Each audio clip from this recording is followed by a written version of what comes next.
Hello అండి, మాకు ఈరోజు కిట్టీలో గేమ్ పెట్టారు. బ్యాంగిల్లో నుంచి శారీ అటు ఇటు లాగాలి. 1 మినిట్ టైంలో ఎవరు ఎక్కువ టైమ్స్ లాగితే వాళ్ళకి ఫస్ట్ ప్రైజ్ అండి.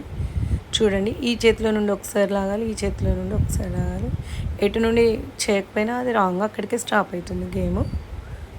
మేము చాలా చాలా ఫాస్ట్గా లాగేసాం. లాస్ట్కి 8 టైమ్స్ లాగింది మా అక్క, తను విన్ అయింది ఈ గేమ్లో. చూడండి, ఈజీగానే ఉంది గేమ్, కానీ కొంచెం కన్ఫ్యూజ్ అంతే.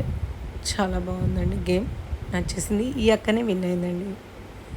ఇంకో గేమ్ కూడా పెట్టారు, అక్కడ ఇడ్లీ వడ సాంబార్ మసాలా దోశ అని రాసింది. అది అనాలి. అన్నాక చిట్టి, ఒక గిన్నెలో చిట్టి ఉంటుంది, అందులో హీరో నేమ్స్ అని హీరోయిన్స్ నేమ్స్ అని 4 చెప్పాలి. ఏవైనా చెప్పుకుంటూ చాక్లెట్ పెట్టాలి ఆ పేపర్ పైన. మనకి చిట్టీలు ఏదొస్తే చెప్పాలి. హీరో, హీరోయిన్స్, దేశాలు, రాష్ట్రాలు, ఇంకా దేవుళ్ళు, దేవతలు, అట్లా అన్నీ రాసింది తను. ఆ చిట్టిలో వచ్చిన వాటిలో ఎవరు ఎక్కువ టైమ్స్ ఎన్ని చాక్లెట్స్ పెడితే వాళ్ళే విన్ అవుతారు. ఇది కూడా అక్కనే విన్ అయింది, 6 చాక్లెట్స్ పెట్టింది. చాలా ఫన్గా ఉంది గేము. ఇడ్లీ వడ సాంబార్ దోశ అనడం చాలా ఫన్గా అనిపించింది.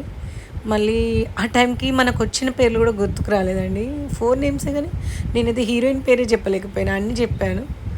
చాలా ఫన్గా ఉంది గేమ్, మంచిగా అనిపించింది. మధ్యలో మళ్ళీ ఇడ్లీ వడ సాంబార్ దోశ ఇలా అనడం. ఈ అక్కనే విన్ అయిందండి. మళ్ళీ కూడా 6 చెప్పేసింది, 6 చాక్లెట్ పెట్టింది. Thank you for watching.